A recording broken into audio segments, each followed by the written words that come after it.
नमस्कार. संगम स्पर्धा परीक्षा केंद्रामध्ये तुमचं पुन्हा एकदा स्वागत आहे. आणि आज 17 एप्रिल रोजी नागपूर विभागाची जी आहे लेखा व कोशागारची परीक्षा पार पडली आहे आणि तेव्हापासून तुमच्या सगळ्यांचे दोन खूप महत्त्वाचे डाऊट्स होते.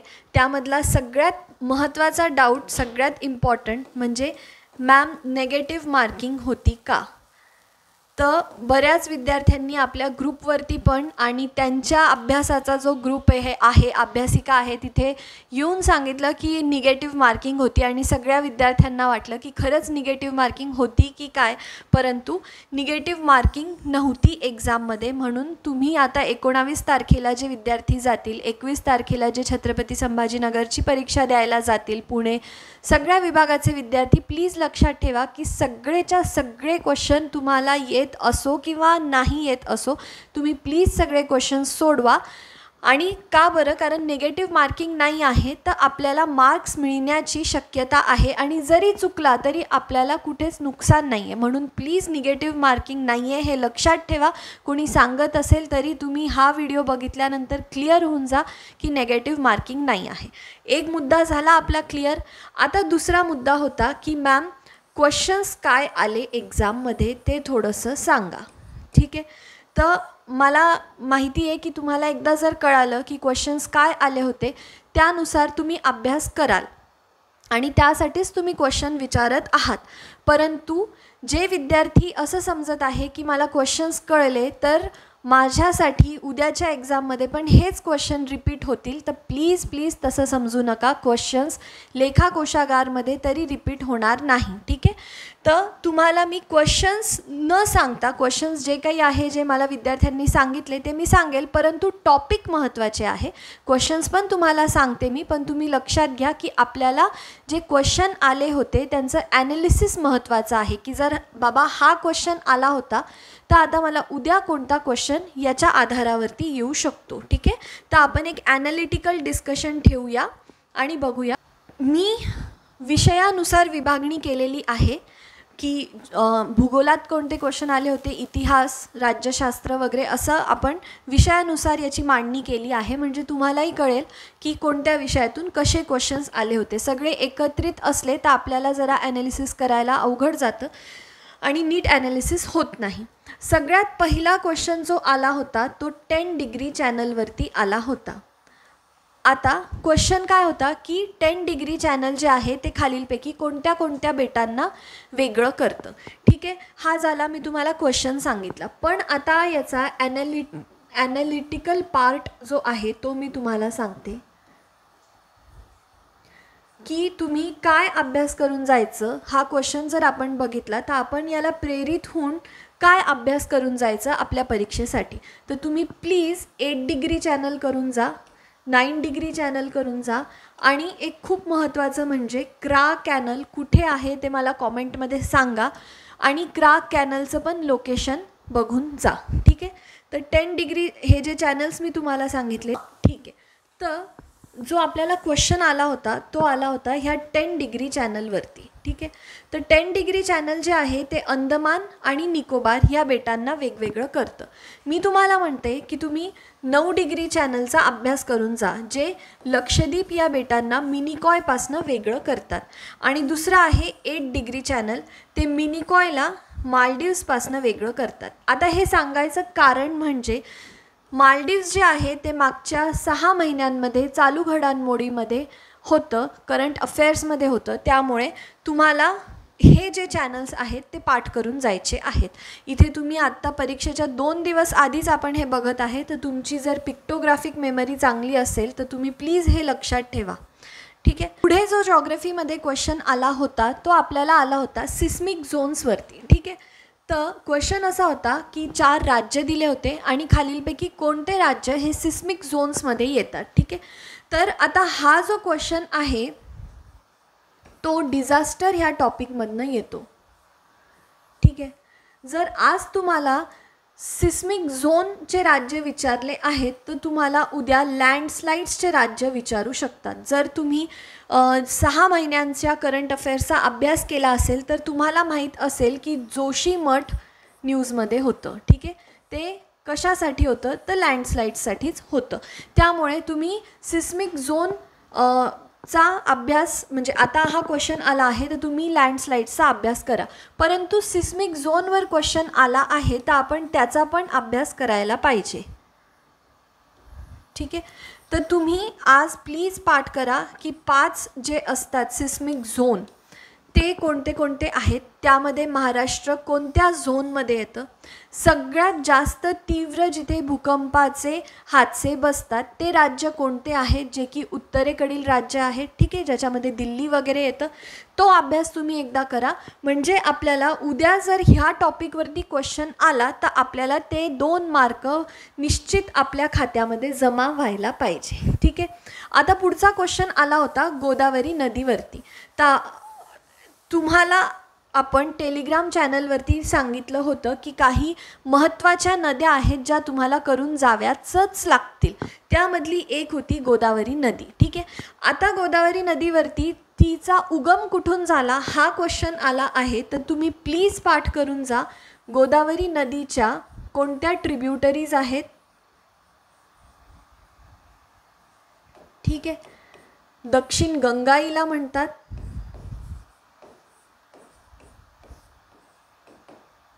ठीक आहे.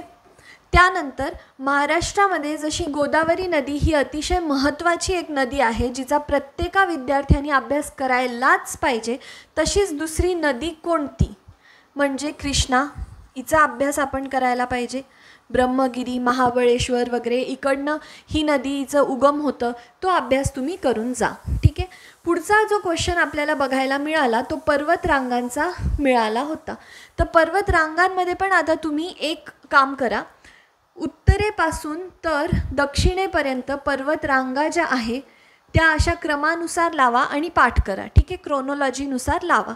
त्यानंतर दुसरं पर्वतरांगांमध्ये तुम्ही एक काम करा, समजा हा भारताचा नकाशा आहे आणि इकडे सह्याद्री पर्वतरांगा आहेत. ठीक आहे, तर सह्याद्री पर्वतरांगा म्हणजेच वेस्टर्न घाट्स ज्याला आपण इंग्लिशमध्ये म्हणतो, म्हणजेच पश्चिम पर्वतरांगा. ठीक आहे, तर यांना सह्याद्री हे फक्त महाराष्ट्रात म्हणतात. ठीक आहे, सह्याद्री फक्त महाराष्ट्रात म्हणतात, परंतु गुजरातमध्ये काय म्हणतात, गोव्यामध्ये काय म्हणतात, कर्नाटकामध्ये काय म्हणतात आणि केरलामध्ये काय म्हणतात, आणि सगळ्यात महत्त्वाचा प्रश्न, ते ह्या राज्यांमध्ये आहेत पण का? त्यांना तुम्ही ह्या सगळ्या राज्यांमध्ये सह्याद्री म्हणणारच नाही, तर त्यांचे नावं काय आहे ते प्लीज बघून घ्या. आणि जर तुम्ही वेस्टर्न घाट्स बघत आहात तर तुम्हाला ईस्टर्न घाट्स पण बघणं गरजेचं आहे, म्हणजे पूर्व पर्वतरांगा. ठीक आहे, तर मग हे किती राज्यांमध्ये यांचा व्याप आहे या रांगांचा, तो एकदा तुम्ही अभ्यास करा. त्यानंतर कोणत्या ज्या आहे त्या कंटिन्युअस आहे दोघांमध्ये, वेस्टर्न घाट्स आहे की ईस्टर्न घाट्स आहे, आणि कोणते जे आहे त्या तुटक अशा पर्वतरांगा आहेत, त्याचा अभ्यास करा. जॉग्रफीमध्ये काय अभ्यास करायचा आहे हे मी तुम्हाला सांगितलं. एक आपला जॉग्रफी या विषयाचा ॲनालिसिस झाला. आता आपण वळूया पुढच्या विषयावर, जे की आहे पॉलिटी. ठीक आहे, तर पॉलिटीमध्ये आपल्याला एक अतिशय लड्डू क्वेश्चन असा मिळाला, म्हणजेच हा मूलभूत हक्कांवरती, फंडामेंटल राईट्स म्हणजेच मूलभूत हक्क. आता मूलभूत हक्कांवरती काय अभ्यास, सगळ्यात पहिले तर मी तुम्हाला सांगते, संविधान जे आहे ना त्याचे पार्ट्स करून घ्या, मगच तुम्हाला जे आहे ते संविधान नीट पाठ होईल. जसं मी तुम्हाला फॉर एक्झाम्पल सांगते, क्वेश्चन आला होता की मूलभूत हक्क हे खालीलपैकी कोणत्या कोणत्या कलमांमध्ये, कुठून ते कुठपर्यंतच्या कलमांमध्ये दिलेले आहेत, संविधानात नमूद केलेले आहे. आणि मग ऑप्शन होते 12 ते 36, 14 ते 51 असे. म्हणून म्हणते हा अतिशय एक लड्डू क्वेश्चन होता. असा क्वेश्चन तुमचा बिलकुल चुकावा नाही किंवा सुटून जावा नाही, म्हणून तुम्ही आजच हा व्हिडिओ बंद झाल्यानंतर, हा व्हिडिओ संपल्यानंतर हे काम करा. समजा आपलं हे संविधान आहे,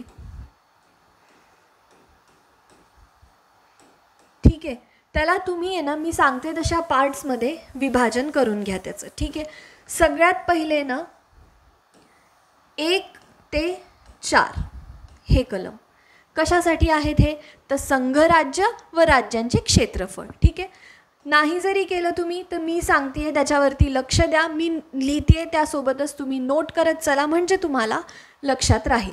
त्यानंतर विभाजन करून घ्या 5 ते 11. हे कशासाठी आहे? नागरिकत्व म्हणजेच सिटिझनशिप. ठीक आहे. त्यानंतर 12 ते 35 ह्यामध्ये काय दिलेलं आहे? तर आपले हेच फंडामेंटल राईट्स, मूलभूत हक्क.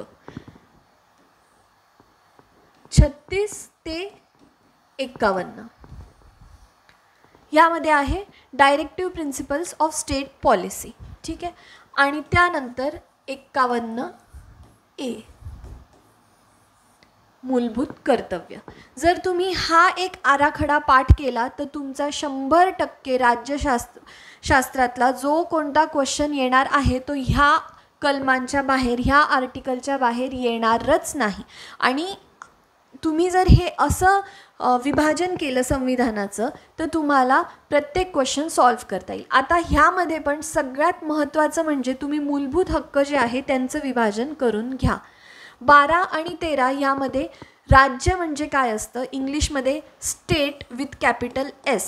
स्टेट काय असतं याची डेफिनेशन, याची माहिती दिलेली आहे. ते आपण वगळून टाकूया. आणि पुढचा ग्रुप आहे 14 ते 18. यामध्ये काय दिलेलं आहे? 19 ते 22,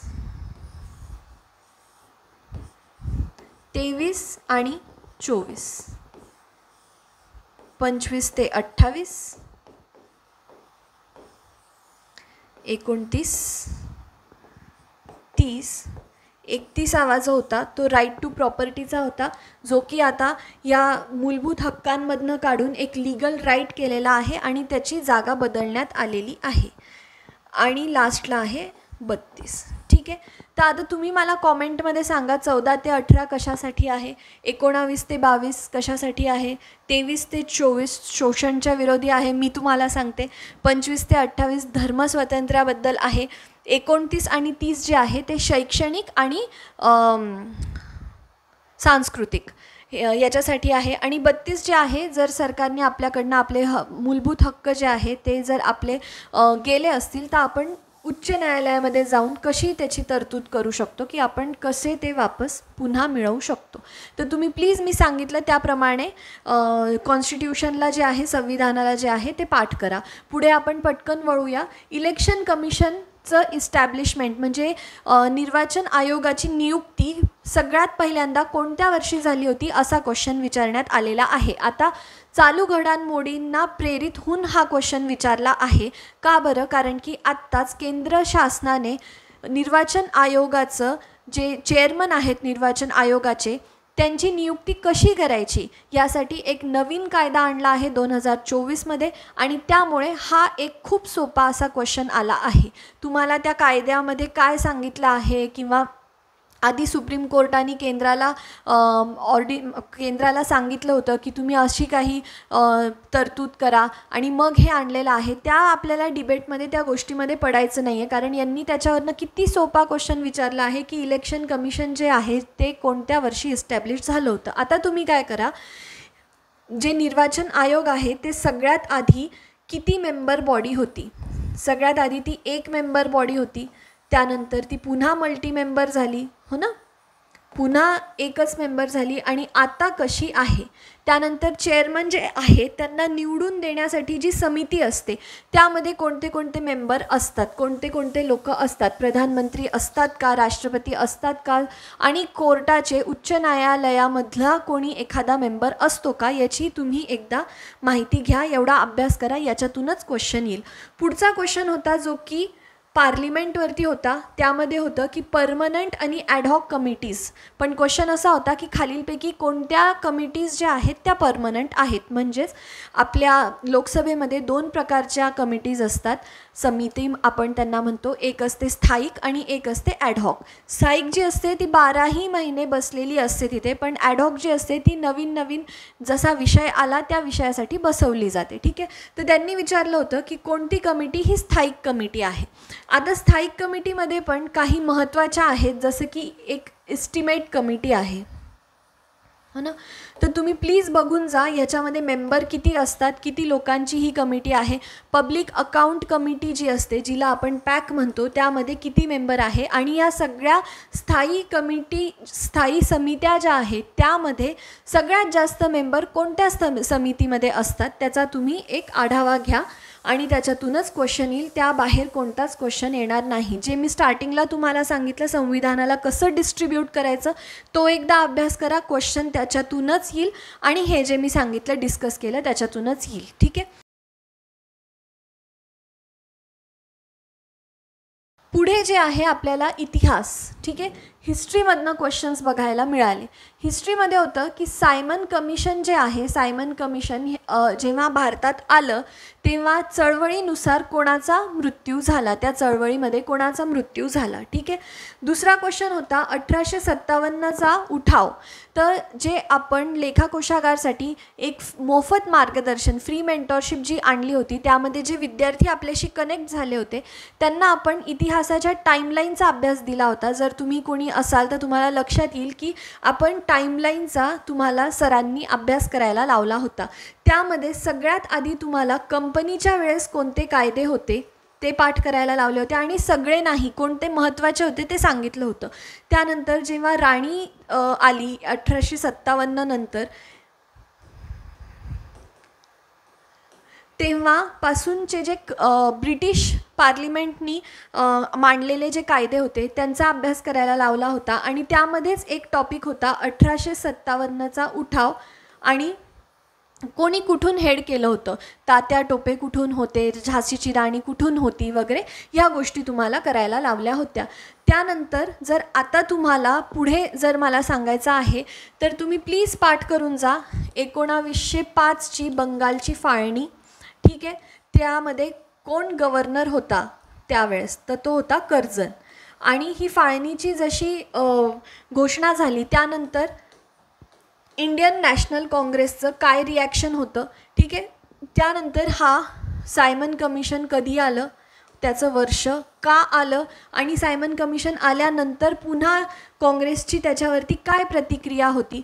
त्यानंतर पूर्ण स्वराज कोणत्या वर्षी झालं आणि सगळ्यात लास्टला भारत छोडो जे होतं ती वाली जी चळवळ होती त्याचा तुम्ही एक अभ्यास करा. आणि हा जो तुम्ही बंगालच्या फाळणीचा कराल तेव्हा प्लीज स्वदेशी चळवळ करा. त्यामध्ये टिळक कोणत्या एरियातून होते स्वदेशी चळवळमध्ये आणि ॲनी बिझंट कुठून होत्या याचा एकदा अभ्यास करा. ठीक आहे. तर आता आपण जॉग्रफी पाहिलं, पॉलिटी पाहिलं, हिस्ट्री पाहिलं. आता आपण पुढच्या विषयाकडे वळूया. पुढचा जो विषय आहे तो आहे मराठी. ठीक आहे. तर मराठीमध्ये सगळ्यात महत्त्वाचं मला तुम्हाला सांगायचं आहे उतारा, आणि ह्यावरती तुम्हाला 5 प्रश्न बघायला मिळाले होते. आता हा अतिशय सोपा असा टॉपिक होता. का? कारण की तुम्हाला असा उतारा दिला होता, एकच उतारा. ठीक आहे. आणि त्यावरती क्वेश्चन क्रमांक 1, क्वेश्चन क्रमांक 2 असे 5 क्वेश्चन्स होते. ठीक आहे. तर तुम्ही कधीही आता नागपूर विभागाची तर परीक्षा झाली आहे, परंतु ज्यांची आता पुढे परीक्षा येणार आहे लेखाकोशागारची, तुम्ही एक गोष्ट लक्षात ठेवा की कधीच आधी उतारा वाचायचा नाही. काय करायचं, सगळ्यात आधी हा क्वेश्चन वाचायचा काय म्हणतो आहे. ठीक आहे. की पक्षी रात्रीच्या वेळी काय करत होते. ठीक आहे. हा क्वेश्चन वाचायचा आणि त्यानंतर की नाही इथे जे ऑप्शन दिलेले आहेत ते वाचायचे. ऑप्शन काय असतात, ते बाहेर गेले होते किंवा पक्षी तिथे नव्हतेच, असे काहीतरी 2 ऑप्शन इतके इलॉजिकल असतात जे तुम्ही वाचता क्षणी त्यांना कट करू शकता. ठीक आहे. आणि मग जेव्हा 2च ऑप्शन उरतात तेव्हा तुम्ही जाऊन बघायचं पक्षी रात्री काय करत होते, कुठे लिहिलं आहे. पुन्हा स्टार्टिंगपासून एंडपर्यंत उतारा वाचायचा नाही, फक्त पक्षी काय करत होते, रात्र पक्षी, ते त्या उतार्यामध्ये शोधायचं आणि तुम्हाला लगेच उत्तर मिळेल. बरोबर उत्तर मार्क करून पुढच्या प्रश्नावरती जायचं. पुढचा प्रश्न पण सेम तसंच, आधी प्रश्न वाचायचा, प्रश्न काय म्हणतो आहे ते बघायचं, आपण कोणते एलिमिनेट करू शकतो का ऑप्शन बिना पॅसेज वाचता ते बघायचं. तुम्हाला जर खोटं वाटत असेल तर तुम्ही आज अशी प्रॅक्टिस करा, तुम्हालाही कळेल. 2 ऑप्शन खूप इलॉजिकल असतात जे की जगात होऊच नाही शकत असे असतात. ठीक आहे. ते तुम्ही, आणि ते बनवलेलेच त्यासाठी असतात कारण ही स्पर्धा परीक्षा आहे. तुम्हाला त्यांना खूप वेळ तुम्ही त्या गोष्टीला द्यावं असं नाही. तुम्ही किती चातुर्याने ती गोष्ट सॉल्व्ह करू शकता असं त्यांचं म्हणणं आहे. ठीक आहे, तर मी सगळे ऑप्शन मायनस होतील असं नाही म्हणते, परंतु 2 ऑप्शन तर निश्चित मायनस होतील हे म्हणते. आणि मग उरतात 2 ऑप्शन, फक्त त्याच ऑप्शनसाठी आपल्याला उतारा वाचायची गरज असते.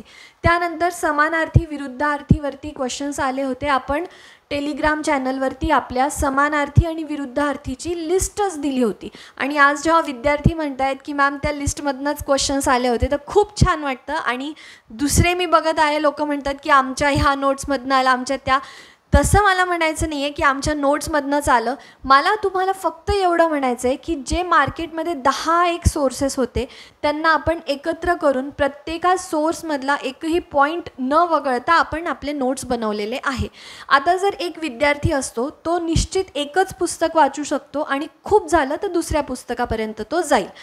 तो इतके पुस्तकं वाचू शकत नाही. परंतु आपण इथे काय केलं, जे विद्यार्थी करू शकत नाही ते काम आपण केलं काय, की त्याला 10 मटेरियलमधनं एकाच जागी एकाच चार्टमध्ये ती गोष्ट आणून दिली, जेणेकरून त्याचा वेळ वाचेल. आणि तेच झालं. आज त्याच नोट्समधनं तुम्हाला समानार्थी विरुद्धार्थी 2 प्रश्न बघायला भेटले होते, जे तुमचे त्याच्यामध्ये कवर झाले. पुढे आलं होतं अलंकारिक शब्द, वाक्प्रचार, समास आणि प्रयोग. ठीक आहे, तर हे आपलं बेसिक मराठीतून होतं, काहीतरी असं खूप सरप्रायझिंग असं आलं नव्हतं. पुढे जर आपल्याला बघायचं तर इंग्लिश आलं होतं. तर आता इंग्लिशमध्ये खूप विद्यार्थ्यांची गडबड झाली क्लोज टेस्ट ह्या गोष्टीमध्ये. तर बघा, तुम्हाला क्लोज टेस्ट पुढे पुण्याची असो, छत्रपती संभाजीनगर असो किंवा लेखा कोशागारची ही 2025ची कोणतीही बॅच असो, तुम्हाला क्लोज टेस्ट येणारच आहे. कारण की क्लोज टेस्ट TCSचा एक फेवरेट टॉपिक आहे. तर आता तुम्ही इथेच समजून घ्या क्लोज टेस्ट काय असतं. याच्यामध्ये तुम्हाला एक असा उतारा दिलेला असतो आणि उतार्यामध्ये काय असतं ना, की काही ठिकाणी अशा ब्लँक स्पेसेस दिलेल्या असतात. समजा इथे ब्लँक स्पेस आहे, इथे ब्लँक स्पेस आहे आणि मग त्यावरती लिहिलेलं असतं ब्लँक स्पेस 1, ब्लँक स्पेस 2, 3, 4, 5. ठीक आहे, आता तुम्हाला क्वेश्चन काय म्हणतो, which among the following word will come at the place of blank space 3. Question काय आहे, क्वेश्चन नंबर 1 आहे, प्रश्न पहिला. पण ते विचारत आहे ब्लँक स्पेस 3 वरती काय शब्द येईल आणि मग 4 ऑप्शन दिलेले असतात. आज विद्यार्थी जे माझ्याशी बोलले त्यांना वाटलं प्रश्न संख्या 1 होती, म्हणजे क्वेश्चन नंबर 1 होता, तर हे ब्लँक 1 बद्दल विचारता आहेत आणि मी उत्तर ब्लँक 1चं देऊन आलो. त्यानंतर क्वेश्चन नंबर 2 होता, तिथे ब्लँक 5 विचारली होती, परंतु मला वाटलं की प्रश्न दुसरा आहे तर ब्लँक 2 बद्दल विचारत आहे. आणि इंग्लिश ग्रामरमध्ये आधीच आपल्याला धडधड होत असतं, त्यामध्ये इतका सोपा जो क्वेश्चन येतो क्लोज टेस्टचा, त्यामध्येही आपण इतकी सिली मिस्टेक करून येतो, तेव्हा खूप वाईट वाटतं. म्हणून तुम्ही आता जेव्हा परीक्षेला जाल तर तुम्ही प्लीज ही चुकी करू नका. ठीक आहे, क्लोज टेस्ट काय असतं आणि त्यात आपण किती अवेअर राहायचं हे तुम्ही ह्या लेक्चरमधनं शिकले असाल. त्यानंतर एरर स्पॉटिंग आलं होतं, इंग्लिश वोकॅबलरी आली होती आणि 1 वर्ड सबस्टिट्यूशन आलं होतं. 1 वर्ड सबस्टिट्यूशन म्हणजे काय, त्यांनी तुम्हाला एक खूप मोठी ओळ दिली असते की समजा it can be touched, it can not be touched but it can be field, असं समजा तुम्हाला वाक्य दिलेलं आहे. म्हणजे एक अशी गोष्ट आहे ज्याला तुम्ही स्पर्श करू शकत नाही, बघू शकत नाही, परंतु त्याला फील करू शकता. ठीक आहे, हे तुम्हाला वाक्य दिलं आहे. आता ह्या वाक्याचा एकाच शब्दामध्ये हा खालीलपैकी कोणता शब्द अर्थ सांगतो. मग त्यांनी ऑप्शन दिलं असेल टँजिबल, इनटँजिबल. ठीक आहे, हे तुम्हाला ऑप्शन दिलं आहे. तर हा जो पूर्ण वाक्य आहे तो ह्या शब्दाचा म्हणजे 1 वर्डमध्ये हे वाक्य कसं सबस्टिट्यूट होईल, कसं बदलल्या जाईल, त्याचा आन्सर येईल की नॉन टँजिबल गोष्ट. म्हणजे समजा मला तुम्हाला सांगायचं आहे हवा, हवा ही तुम्ही बघू शकता का किंवा तिला स्पर्श करू शकता का, नाही, परंतु तुम्ही तिला फील करू शकता, हो की नाही. तर ते इनटँजिबलमध्ये ते मोडल्या जातं. असा आला होता इंग्लिशचा पेपर. ठीक आहे, आता पुढे जे क्वेश्चन्स आले होते ते आपण बघूया. पुढे आपल्याला सायन्स म्हणजे विज्ञानामध्ये ट्रॅकियावरती क्वेश्चन बघायला मिळाला. आता जर तुम्ही आपल्या संगमच्या टेलिग्राम चॅनलला फॉलो करत असाल तर त्यामध्ये आपण 2019मध्ये आणि 22मध्ये आलेला पेपर शेअर केला होता आणि हा पेपर आजच्या आज तुम्ही सोडवा आणि संध्याकाळी डिस्कशनला माझ्यासोबत लाईव्ह जॉईन व्हा असं आपण म्हटलं होतं आणि जे आपण केलं पण. ठीक आहे. तर ज्या विद्यार्थ्यांनी त्याचा अभ्यास केला त्यांना एक गोष्ट कळाली असेल की 2019मध्ये त्यांनी हे मानेचं जे मागचं हाड असतं तर मणक्यापासून डोक्यापर्यंत जोडणारं ब्रेनपर्यंत जोडणारं मानेचं कोणतं हाड आहे असा क्वेश्चन विचारला होता. म्हणजे जर त्यांनी 2019मध्ये मानेचं मागचं हाड विचारलं तर ह्यावेळेस त्यांनी ट्रॅकिया म्हणजे जो आपल्या इथे असतो, जो आपण श्वास घेतो आणि आपल्या फुफ्फुसांपर्यंत पोहोचवतो श्वास, त्या गोष्टीला त्या ऑर्गनला ट्रॅकिया असं म्हणतात. तर ट्रॅकियावरती क्वेश्चन आला होता. सांगण्याचं तात्पर्य काय आहे की जर तुम्ही मागील वर्षाचे क्वेश्चन्स नीट सोडवले असतील आणि त्याचा ॲनालिसिस केला असेल तर तुम्हाला कळेल की पुढे चालून कसा क्वेश्चन येऊ शकतो. आता हा क्वेश्चन आला तर मी तुम्हाला पुढे चालून कसा क्वेश्चन येईल ते सांगते. तुम्ही प्लीज त्याचा अभ्यास करून जा. आपलं ब्रेन असतं त्याची 4 विभागणी केली असते, ब्रेनची केली असते म्हणजे आहेच ती. ठीक आहे. तर ते 4 विभागण्यांचे नावं काय आहे, समोरच्या भागाला काय म्हणतात, पाठीमागच्या भागाला काय म्हणतात, त्याचा एक झालं, तो एक अभ्यास करून जा. दुसरा अभ्यास आहे ग्लँड्स, ज्याला आपण मराठीमध्ये ग्रंथी देखील म्हणतो. ह्या ग्रंथी, सगळ्यात मोठी ग्रंथी कोणती आहे शरीरातली तिचा अभ्यास करून जा. पिट्युटरी ग्लँड शरीराच्या कोणत्या भागामध्ये असते ती कॉमेंटमध्ये सांगा मला. आणि त्यानंतर तुम्ही अभ्यास करून जा हाडं म्हणजे बोनचे प्रकार असतात बघा. काही हार्ड बोन असतात आणि काही सॉफ्ट बोन असतात. सॉफ्ट बोन म्हणजे आपल्या कानाचं, आपल्या नाकाच्या नाकपुडीचं जे बोन असतं ते सॉफ्ट बोन असतं. तर तुम्ही प्लीज अभ्यास करा की सगळ्यात मोठा बोन कोणता आहे शरीरातला आणि हार्ड बोन, सॉफ्ट बोन कोणते कोणते आहे. त्यानंतर एन्व्हायरमेंटमध्ये जेव्हा ही PPT बनत होती तोपर्यंत कोणता क्वेश्चन नव्हता आपल्यासमोर, परंतु आता मला बघायला मिळालं आहे की तमिळनाडूमधल्या बायोस्फिअर रिझर्वचा क्वेश्चन आला होता की खालीलपैकी कोणतं बायोस्फिअर रिझर्व जे आहे ते तमिळनाडूमध्ये आहे. तर ते जर तुम्ही नागपूर विभागाची एक्झाम दिली असेल तर तुम्ही प्लीज मला कॉमेंटमध्ये सांगा की ते कोणतं बायोस्फिअर रिझर्व होतं. ठीक आहे. जर आता आपल्याला पुढे बघायचं आहे, ठीक आहे, तर पुढे आहे मॅथ्स आणि रिझनिंग. ठीक आहे. मॅथ्स आणि रिझनिंगमध्ये विशाल सरांनी तुम्हाला टेलिग्राम चॅनलवरती काही महत्त्वाचे टॉपिक्स सांगितले होते की TCSच्या मागील सगळ्या परीक्षांचा एक आपण एकंदरीत अभ्यास केला तर आपल्याला काही महत्त्वाचे म्हणजे त्यांचे फेवरेट टॉपिक आपल्याला कळतात आणि तेच टॉपिक तुम्ही म्हणजे परीक्षेच्या आधीचा मेसेज होता तो, तुम्ही टेलिग्रामला जॉईन करा तुम्हाला कळेल. तो परीक्षेच्या आधी केलेला मेसेज होता. त्यामध्ये आपल्याला प्रॉफिट अँड लॉस तुम्ही करा हे सांगण्यात आलं होतं, ॲव्हरेजेस करा हे सांगण्यात आलं होतं, पर्सेंटेज पण सांगितलं होतं, रँकिंग नंबर सिस्टीम आणि मेडियन पण सांगितलं होतं जे की ॲव्हरेजेसचाच पार्ट असतो. तर यावरती खूप सोपे असे क्वेश्चन्स आले होते, खूप अवघड असे नव्हते. तर हे त्यांचे म्हणजे जे फेवरेट टॉपिक्स आहे TCSचे त्यावरूनच क्वेश्चन्स आले होते. मॅथ्स काही खूप अवघड असं नव्हतं, परंतु एक कम्प्युटरचा क्वेश्चन होता. तो इथे कसा मिस झाला माझ्याकडून ते कळत नाही आहे, पण एक कम्प्युटरचा क्वेश्चन होता जो तुमच्या सिलॅबसमध्येच नव्हता. म्हणजे ह्या लेखा कोशागारच्या सिलॅबसमध्ये कम्प्युटर हा विषयच नाही आहे, परंतु त्यांनी एक कम्प्युटरचा टाकला होता की ऑटो सेव्ह जेव्हा फाईल होते तर ती कुठे होते कम्प्युटरमध्ये, कोणत्या लोकेशनमध्ये सेव्ह होते, असा तो क्वेश्चन होता. पुढे बघूया आपण. पुढे आपल्याला चालू घडामोडी दिसता आहेत. तर करंट अफेअर्समध्ये आपल्याला क्वेश्चन होता अमृत ह्या योजनेचा. काही गव्हर्नमेंटच्या आहेत ना फ्लॅगशिप्स योजना असतात, त्यामध्ये एक अमृत येते. त्यानंतर स्मार्ट सिटी मिशन तुम्ही ऐकलं असेल. ठीक आहे. त्यानंतर तुम्ही ऐकलं असेल प्रधानमंत्री ग्राम सडक योजना. हे मी लिहिते आहे ते तुम्ही प्लीज नोट करून घ्या आणि फक्त नोट नका करू, त्याचा अभ्यास करा. त्यानंतर तुम्हाला अभ्यासायचं आहे स्वच्छ भारत मिशन. ठीक आहे. ह्या स्कीम्समधनं तुम्हाला क्वेश्चन येणार म्हणजे येणार. ठीक आहे. आता त्यानंतर हे निसार जे आहे